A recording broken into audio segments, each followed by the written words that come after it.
students, how are you all? Welcome back to the session of class 12th chemistry subject, and today we are going to discuss about our next colligative property, that is depression in freezing point.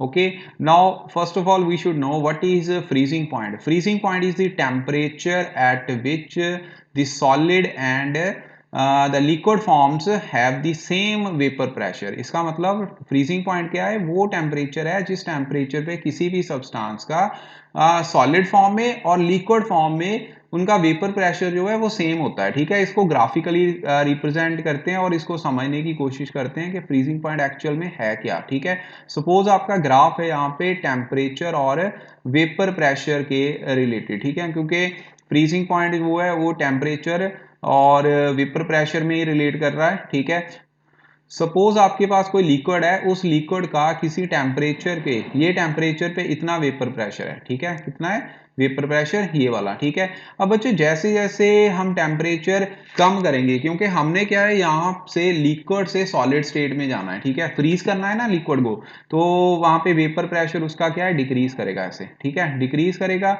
एक stage आएगी जिस stage पे, मतलब वो temperature आएगा जिस temperature पे, ठीक है, लिक्विड ने फिर क्या है सॉलिड स्टेट में कन्वर्ट होना शुरू कर जाना है। ठीक है, तो ये वाला बच्चे वो टेम्परेचर आ गया। ये वाला टेम्परेचर को हम बोलेंगे, उसका क्या बोलेंगे, फ्रीजिंग पॉइंट। ठीक है, क्या बोलेंगे, फ्रीजिंग पॉइंट। इसको TF नॉट से रिप्रेजेंट कर देंगे। ओके, तो इस स्टेज पे इनका दोनों का सॉलिड स्टेट में, ये लिक्विड स्टेट होगी इसकी और ये क्या है सॉलिड स्टेट होगी। ठीक है, इन दोनों स्टेट में इसका वेपर प्रेशर जो है वो क्या है, कांस्टेंट आ गया। ओके बच्चे, मतलब वहां पे सेम वेपर प्रेशर आ गया। ठीक है, अब बच्चे सपोज हमने इस लिक्विड में, मतलब ये सॉल्वेंट में नॉन वोलेटाइल सल्यूट ऐड कर दिया। ठीक है, क्या ऐड कर दिया, नॉन वोलेटाइल सल्यूट। अब नॉन वोलेटाइल सल्यूट का मतलब क्या है कि उसने सॉल्वेंट पार्टिकल्स की जगह ले लेनी है, जिसके कारण वहां पे सरफेस पे जो पार्टिकल्स हैं वो कम हो जाएंगे। इसके लिए रेट ऑफ एवेपोरेशन कम होगी, मींस वेपर प्रेशर भी कम हो जाएगा। ठीक है, अब इसी टेम्परेचर पे उस सोल्यूशन का वेपर प्रेशर हो गया, अब ये बन गया सोल्यूशन आपके पास। ठीक है, क्या बन गया, सोल्यूशन। अब सोल्यूशन का वेपर प्रेशर बच्चे यहाँ पे क्या है, कम हो गया। ठीक है, तो अब अगेन जैसे जैसे टेम्परेचर डिक्रीज करेगा वेपर प्रेशर भी डिक्रीज करना है। ठीक है, तो ग्राफ बच्चे ऐसे जाएगा। ठीक है, अब इस लिक्विड सोल्यूशन का, ठीक है, जो आपका सोल्यूशन है जिसमें नॉन वोलेटाइल सोल्यूट ऐड किया हुआ है, ठीक है, तो उसका जो सॉलिड स्टेट और लिक्विड स्टेट में जो वेपर प्रेशर है बच्चे, अब इस टेम्परेचर पे जाके वो क्या फ्रीज करेगा। ठीक है, ये इसका आएगा फ्रीजिंग पॉइंट ऑफ सोल्यूशन, जिसको हम बोलेंगे TF। ठीक है, TF के साथ रिप्रेजेंट करेंगे। ओके बच्चे, समझ गए बात? तो ये इसका फ्रीजिंग पॉइंट है, इसका मतलब यहाँ पे फ्रीजिंग पॉइंट कम हो गया। ठीक है, so we can say the freezing point of the solution is always less than that of the pure solvent. ठीक है, कारण क्या है, बिकॉज जो फ्रीजिंग पॉइंट है मतलब टेम्परेचर है। ठीक है, चेंज इन टेम्परेचर, सीधा बोलते थे टेम्परेचर जो है प्रेशर रिलेटेड टर्म होगी। ठीक है, तो इसी वजह से वहां पे क्या है, फ्रीजिंग पॉइंट भी या सोल्यूशन का क्या हो गया, कम हो गया। दैट इज उसमें क्या आ गया, कमी आ गई, जिसको हम डिप्रेशन बोलेंगे, depression in the freezing point of the solution. Okay बच्चों, सो इसको हम ज़्यादा डिटेल में अब यहाँ पे करने की कोशिश करते हैं। ठीक है, तो यहाँ पे हम सीधा लिख देते हैं कि ये किस कारण हुआ, vapour pressure of solution is always less than that of pure solvent. ठीक है, अब ये वाला जो वेपर प्रेशर है यहाँ पे, ठीक है, प्योर लिक्विड का, वो इस टेम्परेचर पे, ये वाला टेम्परेचर है आपका, ठीक है, इस टेम्परेचर पे इतना शो कर रहा है। ठीक, जैसे ही उस प्योर लिक्विड में आपने नॉन वोलेटाइल सल्यूट ऐड कर दिया, मतलब सोल्यूशन बना दिया, तो उसका वेपर प्रेशर ये कम हो गया। ठीक है, तो यहाँ पे क्या गया, ऑलवेज लेस देन, तभी हमने ये वर्ड लिखा है। ठीक है, तो अब स्टेज आ गई, यहाँ पे टेम्परेचर कम हुआ लिक्विड और सॉलिड स्टेट में, जो प्योर सॉल्वेंट है, ठीक है, उसका वेपर प्रेशर सेम ये वाली स्टेज पे आ गया, ये टेम्परेचर पे। ये इसका आ गया प्योर लिक्विड का फ्रीजिंग पॉइंट, जिसको हम क्या लिखेंगे, डेल्टा TF नॉट। ठीक है, और जैसे ही सोल्यूशन लिक्विड में नॉन वोलेटाइल सल्यूट ऐड किया, सोल्यूशन बना दिया, उसका वेपर प्रेशर अब सॉलिड स्टेट में और लिक्विड स्टेट में किस टेम्परेचर पे सेम आया, ये वाले टेम्परेचर पे, इसको लिखेंगे हम डेल्टा TF। इसका मतलब यहाँ पे delta TF not is greater than delta TF। TF क्या है, सोल्यूशन का फ्रीजिंग पॉइंट। ठीक है, डिप्रेशन आ गया, दोनों के डिफरेंस को हम कैसे लिखेंगे, डेल्टा TF जो है उसको डिफरेंस को कैसे लिखेंगे, TF नॉट माइनस TF। ठीक है, ये बच्चे यहाँ पे आ गया डिप्रेशन इन फ्रीजिंग पॉइंट, जिसको हम कौन सी टर्म के साथ रिप्रेजेंट करते हैं, डेल्टा TF के साथ, that is equal to TF naught minus TF। Okay, अब इसका एक्सप्रेशन बच्चे, इसकी रिलेशन निकालते हैं, बिकॉज हमें पता है, हमने पढ़ा है कि जो चेंज इन टेम्परेचर है, ठीक है, that is pressure related term. इसका मतलब यहाँ पे TF, delta TF is directly proportional to change in pressure.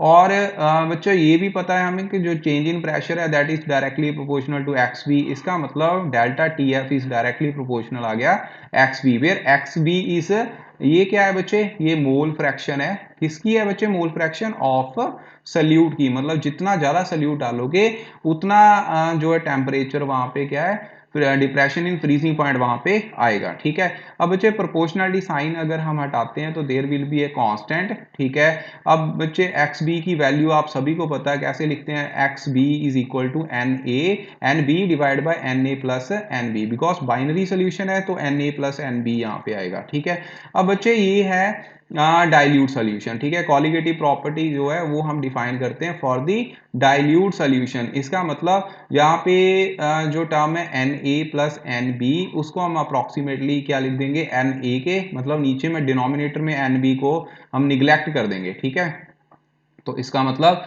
यहाँ पे क्या आ गया, delta TF is equal to K into NB divide by NA। Okay ji, तो नंबर ऑफ मोल्स को हम कैसे लिखते हैं, weight of substance divide by its molecular mass. Similarly इसमें कैसे लिखेंगे, इसमें भी ऐसे लिखेंगे WA divide by its molecular mass. Okay, तो बच्चे इसको रीअरेंज कर लो। अब रीअरेंज कैसे किया, देखो यहाँ पे WB, ठीक है, जो MA है इसको हम ले जाएंगे ऊपर वाली टर्म में, डिवाइड बाय नीचे बच्चे टर्म क्या आनी है, एक तो आ जाएगा WA, दूसरा आ जाएगा यहाँ पे MB। ठीक है, अब ये वाली जो टर्म है फॉर 1 kg सोल्यूशन, अगर आपके पास यहाँ पे 1 kg सोल्यूशन है, ठीक है, सॉल्वेंट है, 1 kg सॉल्वेंट है, तो ये वाली बच्चे मोलैलिटी टर्म नहीं आ गई। ठीक है, ये आप लोगों ने ये मोलैलिटी का एक्सप्रेशन पढ़ा हुआ है, number of moles of solute divide by weight of solvent. ठीक है, तो यही टर्म आ रही है। ओके, तो ये मोलैलिटी टर्म होगी, इट मींस इसको हमने लिख दिया K इंटू ये वाली जो MA टर्म है इसको हम आगे ले जाएंगे, और ये स्मॉल m मतलब मोलैलिटी हो गई। ठीक है, और बच्चे एक कांस्टेंट को, ये वाला मॉलिक्यूलर मास किसी भी सॉल्वेंट का किसी टेम्परेचर पे कांस्टेंट होगा, तो इसका मतलब यहाँ पे कांस्टेंट आएगा KF इंटू M। ठीक है, तो ये बच्चे आपका एक्सप्रेशन आ गया। So expression is delta TF is equal to KF into M, जिसमें जो KF है इसको बच्चे हम बोलते हैं क्रायोस्कोपिक कांस्टेंट। ठीक है, क्या बोलते हैं, क्रायोस्कोपिक